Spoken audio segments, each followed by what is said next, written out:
Welcome to the Billy Shultz Music Podcast.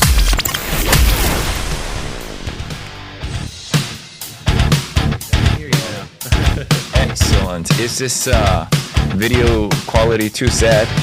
No, it looks great, man. It's perfect.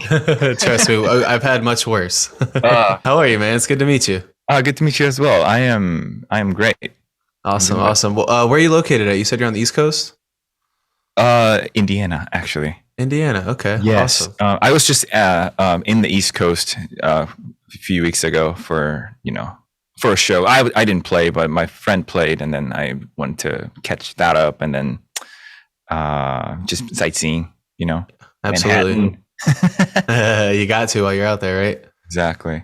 Well, I'm Billy. It's good to meet you. Why don't you just start off by introducing yourself and just give anybody who's watching a little bit of a backstory on you. Where you come from, what got you into guitar playing. Just start us all from square one.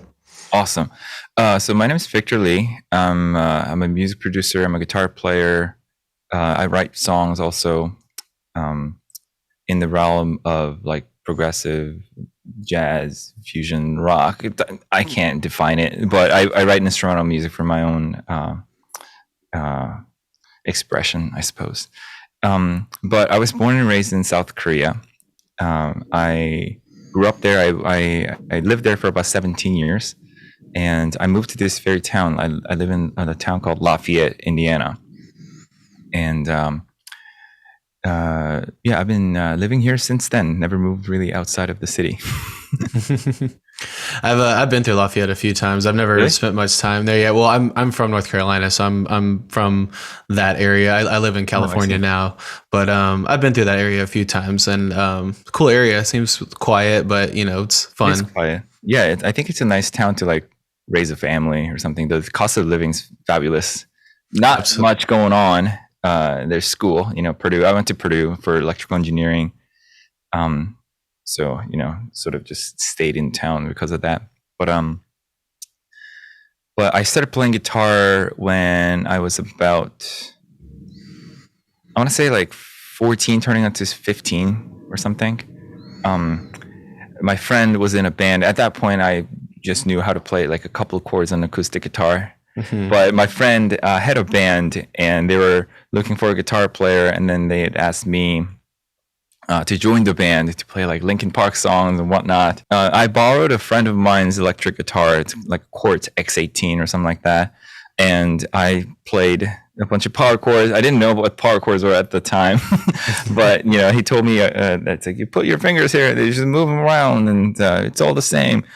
And I fell two frets apart. That's it. Exactly. That's just 2 frets apart, and then just move that around, and you'll make music with it. And I did. I played 3 songs with the band for this like a school festival or something.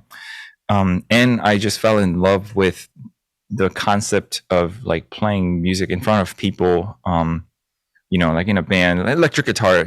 Also because it was much easier to play because the strings were so much thinner, and there weren't as much. There wasn't as much like tension on the strings. It was just easier to play. So since then, like I started playing electric guitar, and even before that, I was already, had this yearning desire to pick up electric guitar because of this one video I saw on YouTube. It's called it's a canon rock. I don't know if you watched that. But I came from that era. Okay, so there's this guy. His name is Wheatus. He's a Korean guitar player. But he had posted a video, and it was like one of the first guitar video that got popular on YouTube. I don't know how many views that's got right now, but it's a lot. It's like a massive video. It's not even like his video. Like the upload and the person who uploaded it, it's not even him. But it's just titled like guitar or something. I watched that. I was like, oh my God, what is that? I have to play that one. It's so funny you say that, because one of the first things that inspired me too was it was the same thing as some guy. I think he was from Korea, but he was playing canon in D, but just turned it into this incredible like shred. It was probably like 8, 9, 10 minutes long of just really everything that you can imagine, like every kind of, and I had no idea what he was doing. I was just like, this is incredible. So it's funny because I have a similar story like that. Wait, does he have a hat in the video? Is it No, a and- ESP? No, God, I haven't seen it in so long now. He wasn't wearing a hat. I believe Okay, he was wearing okay. like a tank top, and he had like hair, kind of similar hair to yours, I guess, but no hat. No hat. Okay. But yeah, he was shredding, dude. So Jerry C. that might be it. Jerry C. Yeah. Maybe. Yeah. Okay, no, so that's like the original video for the Canon and D in rock version, and then Fun 2 covered it, and I think he like did his own, like, you know, he put his own twist on it, which got really popular, like even more popular than the original Jerry C video. But anyhow, that's the origin story for my guitar journey. Absolutely. Yeah, no, 100%. It's funny because we share that because, yeah, I was inspired by that as well. Yeah, like I didn't even care what instrument that was. Like, I just want to do that. Yeah, I want to make those noises. Yes. Yeah. So from there, so that kind of inspired you, and then you picked up the guitar with your friends, and you guys like started a little band. Yeah, we started a little band.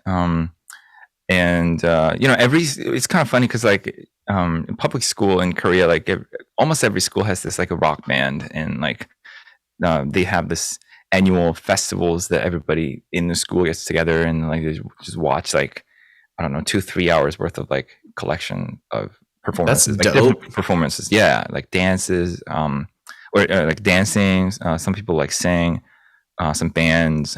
I don't remember the details of what other performances there were, but it's, you know, it happens every year, and you know, people from different school like visit different festivals or something, but it's hosted by the public school, and like they rent out a venue, like an amphitheater or something, and then they pack that. That's awesome. There are a lot of people. Yeah, there are a lot of people because the schools are big, and you know, like probably 1,000 to 2,000 people in the amphitheater, and it's like, you know, you get the feelings of like, kind of like, oh, you're like a rock star or something. Obviously, they're a catered audience. No, but sure. I mean, like, getting that experience as, you know, at that age, I mean, that's incredible. You know, I don't know very many places in the States here that do like very many schools who do, you know, anything like that, especially not on a wide scale like that. You know, you said that most of the schools there do that. As far as I know, like, I mean, I grew up in a city, like I grew up in a big city. So that's what I'm used to, like seeing in, you know, these like events and whatnot. But the production, like, you know, AV production for those shows are also pretty incredible, because those are like professional venues that does the lighting and everything, the sound, the audio and everything is up to the professional standards, which getting that when you're like 14 or 15, the little band that you put together, you just play power chords. You don't even know what band ensemble means, you know, like you don't even know how to play 2 drums at that age. Right, exactly. But I mean, getting that experience. But getting that experience was amazing. Yeah, I mean, that would really show you at that age, like, you know, I'm sure it inspired a bunch of you guys, you know, but, you know, it showed you like what it felt like to actually perform. Because when you don't, you know, when you don't get that experience, you know, you don't know that might be something that you're passionate about or that you'd love to do, you know? So like in your case, you know, it shows you this whole avenue of like, this is what I want to do. This is what I love. Right. And so where did it go from there? So you guys performed at this showcase? Yes. So I did that for 2 years during, while I was in middle school. I went to high school for 2 years in Korea, which, you know, in high school, they also have like a school band. So I also did that. During this time, I'm assuming they're giving you like formal music education as well. They are not. No. Okay. Well, you have classes, and there's like a music class that you take, but it's kind of like how you take Spanish class and you actually don't know how to speak Spanish. Right. Fair enough. Unless you actually go at it yourself and educate yourself on. Yeah, you got to choose to pursue it further. Right. You have to sort of and the information itself is very general and not very practical and not very like applicable, if that makes sense. Right. Unless you actually pursue that, like you said. So, you know, formal education when it comes to music from public school is you know, like that's kind of like the extent of that. But I started on a piano before a guitar. and I took classical lessons for 4 years or so, and then I just continued playing after that. And I had some, like music theory education during those times, but yeah, as far as like the public school goes, they don't really like offer like anything of like scale that's like conducive to like actually learning. Gotcha. And you know what I mean? You were learning piano before you even picked up the guitar. Oh, and yeah. Kind of picked up on the theory from those lessons. Yeah, I was very young. Gotcha. Yeah. Which a lot of that stuff, translates over, but it's not the exact same as, learning theory specific to guitar as opposed to a piano. Like techniques and yeah. Right. Yeah, exactly. yeah. Exactly. And so you moved here when you said your third year of high school? Yes, which I went back to high school, back to sophomore year because I didn't want to jump into college when I didn't really speak an ounce of English, but fair. Makes sense. Yeah. So I did another year of sophomore just as a preparation. But yes, I started as a sophomore year, did my high school and my college here in the same town. At that point, were you still playing, or yes. were you more? Yeah, I was still playing a lot more actually, because in high school in Korea, you get off at midnight, man. You start school at 7:30, and as far as I remember, you get off at midnight. And there are some other like private academies that people go to learn whatever they suck at further. So like I went to like a math school or something because that was one of the subjects that I was the worst at at the time, which is kind of ironic. I went to engineering school, but but wait, you start school at 7:30 in the morning and you go until midnight? Yes, you do. Wow, what was that like? So that was intense, but that was just how it is. So everybody just kind of accepts it. But you have I think 10 hours of classes, and then you eat dinner. And after that, you have like a block of 3 or 4 hours of a study hall.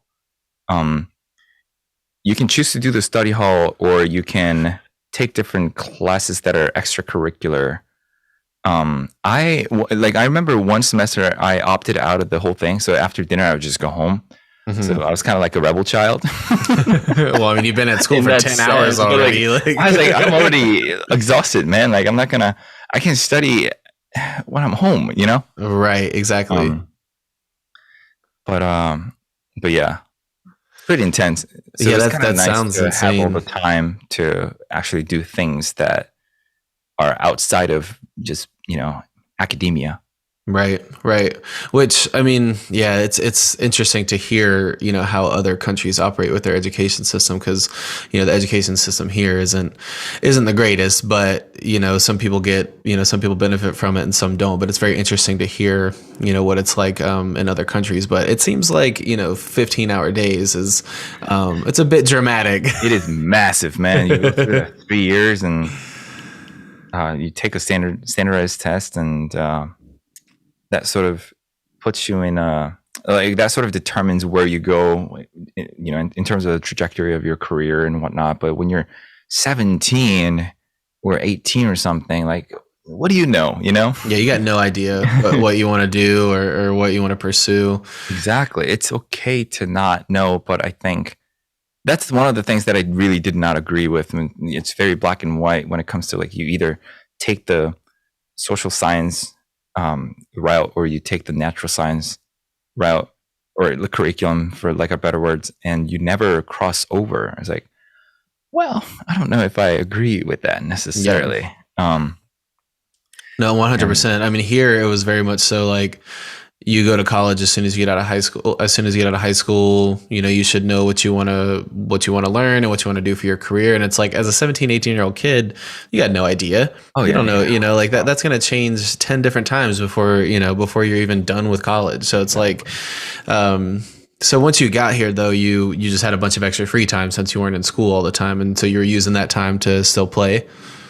Yeah. For the first year, not much of a free time to speak with, just because like just doing homework, like getting through homework took me a while because, you know, like obviously I was still like learning English at that point. Right. Like, so, you know, just getting through homework took me extra hours just to like translate everything and then make sure that I'm, you know, putting down the right things that they're asking for and everything. Mm-hmm. And but once I got the rhythm down when it comes to like high school, you know, just to like getting through the high school curriculum, I was able to manage to have a lot more extra time for myself to be able to like do some other stuff like hanging out with friends, luxury. Right. Like, you know, like practicing more guitar or something. All right. There was my plastic fork. But it was nice. It was nice to sort of realize that, you know, my teenage years more than just like academia. Like there's more to it. There's Right. more things to explore and like more things to experience. So that was really refreshing, to be honest. Like, I think it was really good for me to be able to realize that. Sure. Coming Yeah. I from mean, that, like really, you know, that's really narrow perspective to something like this. It really changed my viewpoints.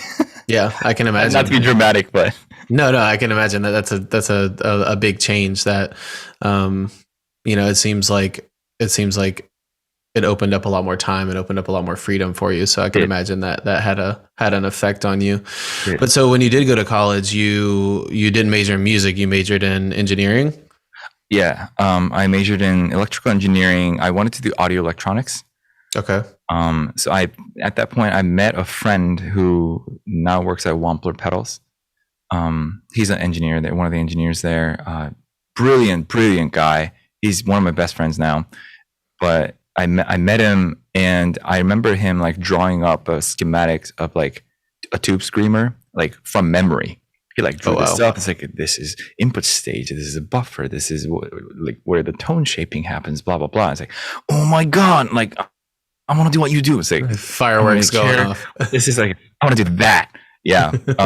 So, and he told me it was electrical engineering. He's like, oh, like I want to do this, but tough times, you know. I got through it. I worked at Wampler for about 6 months during, like, you know, here and there in summer and whatnot. But I realized that I actually just wanted to be in music. Like my attempt of trying to be close to music, but still do something else, kind of like in the vicinity, wasn't like enough for me. Gotcha. So I just wanted to like be in the industry, like just fully. So I took the plunge, and here we are. And so what did that look like though? Did you were you like playing with the band at all? Were you just practicing on your own? Did you get into lessons or into any other education? Like what did that switch look like when you made that change? I think it was more entrepreneurial mindset change rather than like logistical change, like, you know, as to like what I did with music. I basically did the same thing. I think the biggest thing was like I just wanted to do what I've been doing and just not stop doing that, because music, like practicing, like playing music, guitar and everything, was something that was never not a part of my life. Mm-hmm. And I couldn't imagine not being able to pursue that. You know what I mean? Makes sense. So it was more like a continuous, like wanting to continue what I've been doing rather than like changing something in order to do this, if that makes any sense. Yeah. And maybe it kind of felt like the engineering side of it was kind of more of a distraction and kind of taken away from being actually like immersed into playing. I think so. It was a different kind of fulfillment. It was still fulfilling, you know, like I was providing value, a lot less than I wanted to, admittedly. You know, because I was still like new in the industry, and my friend was like a lot better at it, obviously. But I felt a little bit like insecure in my ability to be able to contribute, to be completely like honest and vulnerable. But I don't quite feel that when I'm doing any services in music. So I wanted to pursue something that I know that I was confident at, just for the sake of like my sanity. But Right. but And so now that is, you're doing like session work stuff. Is that right? yeah.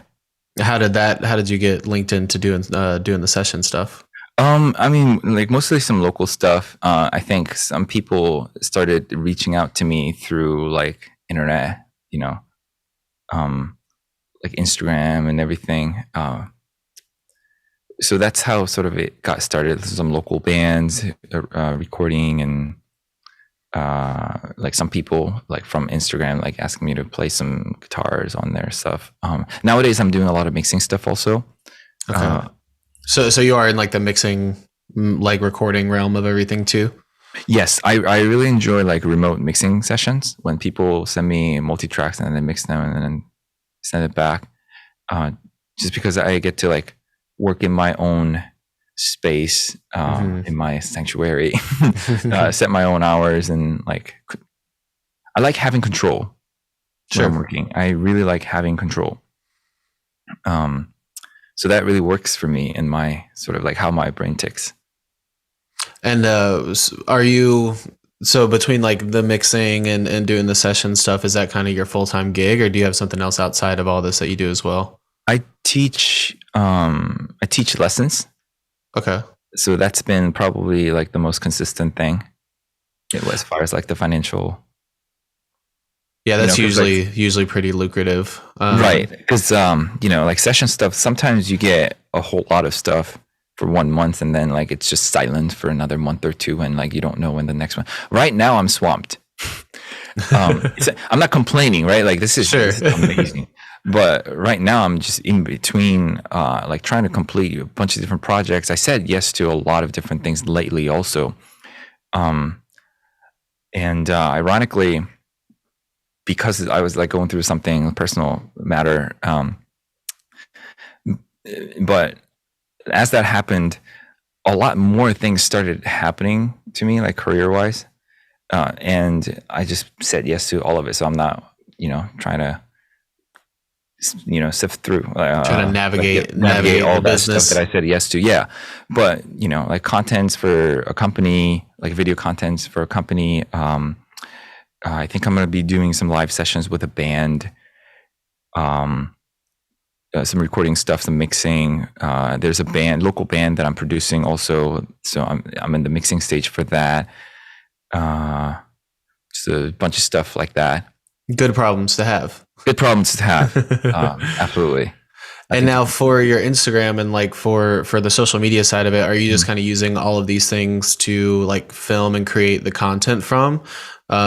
Is that kind of like what you use for the content for your social medias? I think so. Like a portfolio almost, where people can come and sort of see what I'm about.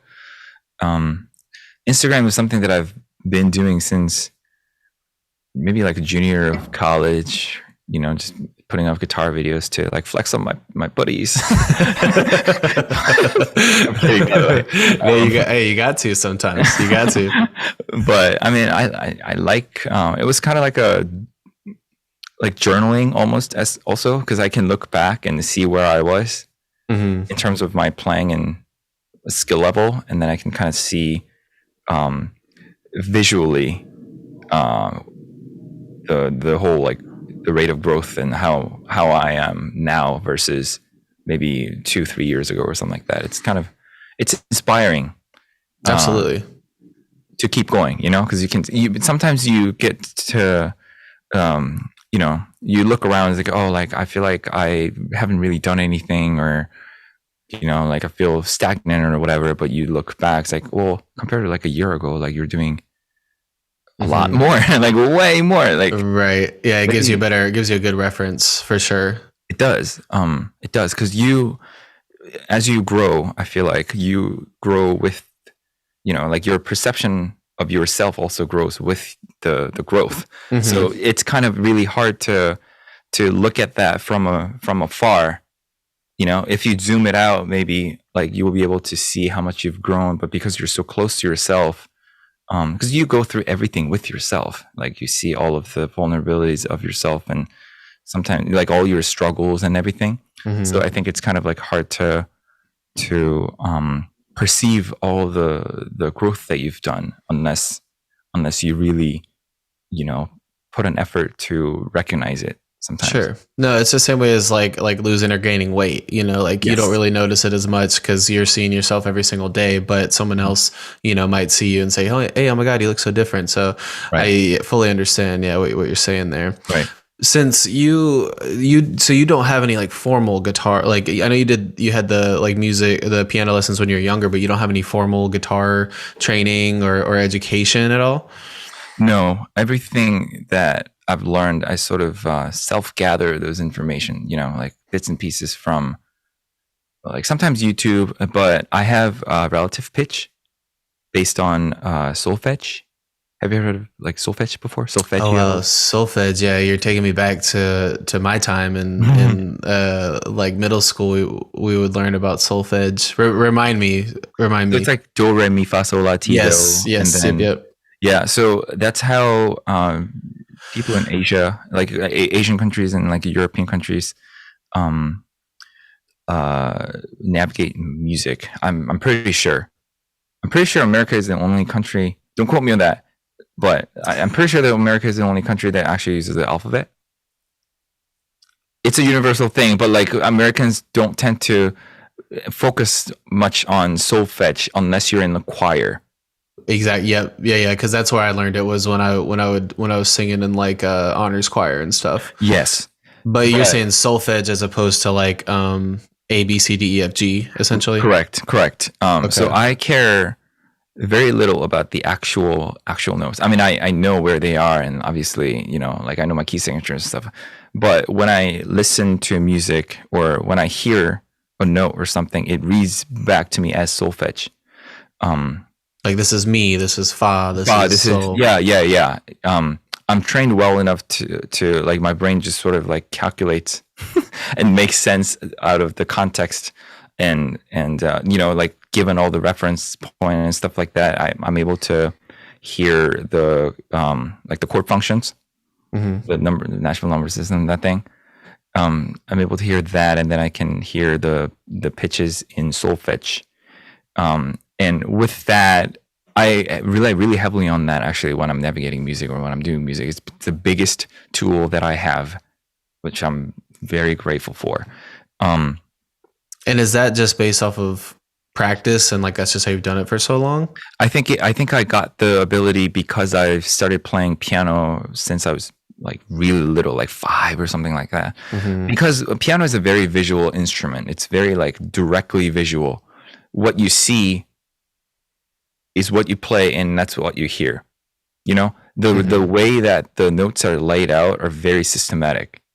Does it make sense? On the guitar, it's like there's like a multiple different C4s, for example, in like throughout the neck. You can play its same pitch in different strings and different locations. On the piano, one note only exists in one spot.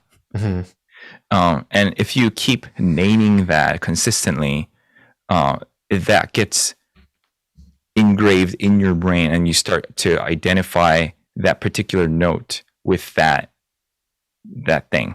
Okay, if that makes sense. So to me, like, is the same thing as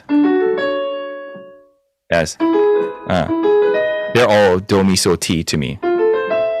Okay, yeah, that's so interesting. Yeah, which is good and bad. Sometimes, like, if a song has a lot of key modulations, I have to like map out how I'm going to go between like all these changes, because I have to basically set up a new reference point, like where my do is. I have to set up a new do, if that makes any sense. Yeah. Sometimes it like confuses me, you know, my ears kind of trick me, so it, like I get lost and not able to like get back to the home key or whatever. So it's got like its own problems. Sure, but it's complicated though. I mean, as music is. It is. Oh, it is. I mean, like I can sit here and talk about it for 6 hours, and it's not going to be enough to cover the whole, you know. But, Absolutely. And so, how did you go about transitioning what you had learned when you were younger on the piano into guitar? Did you, like, what were your resources? Like, were you? I know you said like YouTube kind of played a part, but what did you use to really like teach yourself? The difference between the two. So effectively, so technically there was no difference between the two because everything started from solfege, and an instrument was merely just a tool to get that out. So as long as I know the physical like locations of these notes, it made no difference. Like I just have to learn the technique. So the technique I picked it up from maybe some like music blogs or like some exercises that people post, or I would like watch videos and kind of like look at how people play, like where their hands are and like how they're holding the pick and stuff, which is, I'm still optimizing everything, right? Like I'm changing the way I play, my right hand, the left hand technique, I'm constantly changing. But so essentially it was just knowing the notes. So once you learned the fretboard, that was like I can come up with different things on my own. Like I can do discoveries on my own. I just have to think about it, if that makes any sense.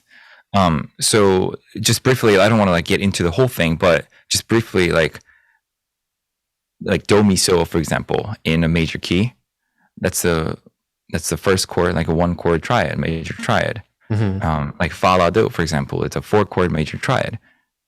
So ti re, for example, is a 5-chord major triad.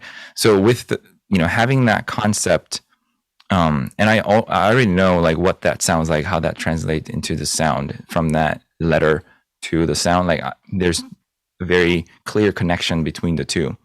And it was just kind of like a matter of being able to navigate that on a different medium.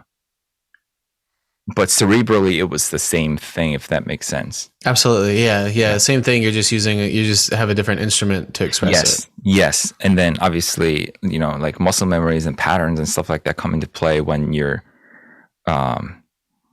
it just helps. It just helps collecting different, repertoire and, the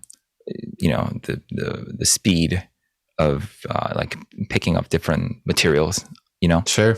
But 100%. it all comes back down to that fundamentals of like just me, how, my perception of the music in like solfege. Sure. But I'm strictly talking about pitch, like a rhythm's a different thing. Of course. And, yeah. Altogether. You know what I mean? Oh yeah.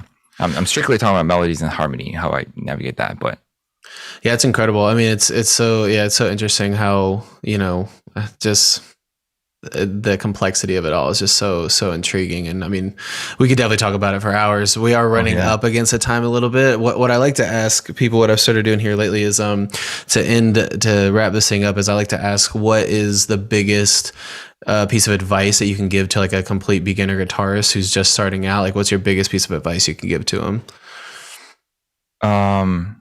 I would say,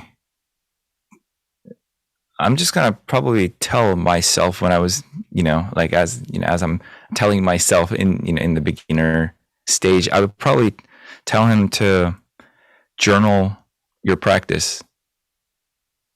Not only for remembering, like being able to like retain the information that you've learned or like you've touched on or whatever, but it's really good for keeping and like not losing sight of like where you're going.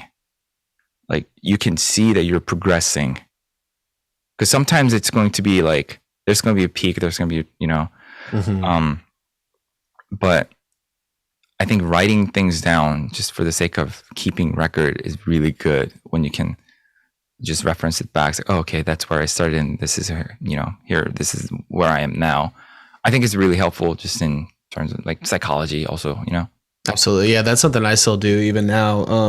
There's an app called Andante that you can track like, your practice time, and you can write notes for like what you've practiced and what you want to focus on more next time. So Yeah, that is an incredible piece of advice, especially in the beginning when it's so tough to like your fingers are hurting and you're not really sure what you're doing, especially if you're not taking lessons.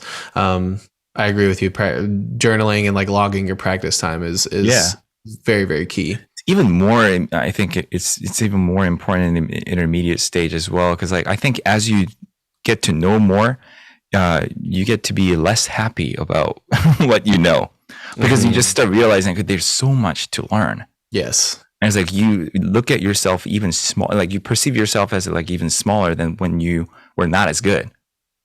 If that makes sense. Like when you start playing guitar and like maybe 6 months in, like you can play some of the songs. Like, this is the greatest feeling ever, right? Like you're playing along with the songs. Like this feels great. Like you don't really think about all the other stuff. It's like I'm just happy being able to play this. Maybe 2-3 years in or 5 years in or whatever, it's like, oh, there's just so much to discover. And you start seeing like all these things that you don't know. You start like focusing on things that you don't have rather than like what you've achieved. Right. It's like the more you know, the more you realize you don't know. Yeah, absolutely. Yeah. It's you just gotta stick with it too. That's the biggest key to it. But look, man, we'll wrap it up here. I appreciate you taking the time talking with me. Where can people find you? Shout out any like social media or any websites that you have. Where can people find you? So my username on Instagram is VictorLee335. I'm the most active on Instagram. I have a website, www.victorleemusic.com, where you can book sessions and lessons and stuff. We can talk about things and I have a little section with my gears and like how I use them and stuff like that, just for fun. Nice. And Spotify also, if you'd like to, check out some of my original stuff. That's Spotify, Victor Lee. So those three are the most prevalent ones. Hell yeah, man. Hey, look, I appreciate it again. Thank you for taking the time. And I'll chat with you soon. Once I get this bounced down, I'll send it your way so you can check it out, and I'll let you know when we're going to post it. But again, man, it's been awesome chatting. Thank you. Of course. Thank you. All right, brother. I'll catch you next time. Absolutely. Right. We'll talk again soon. All right.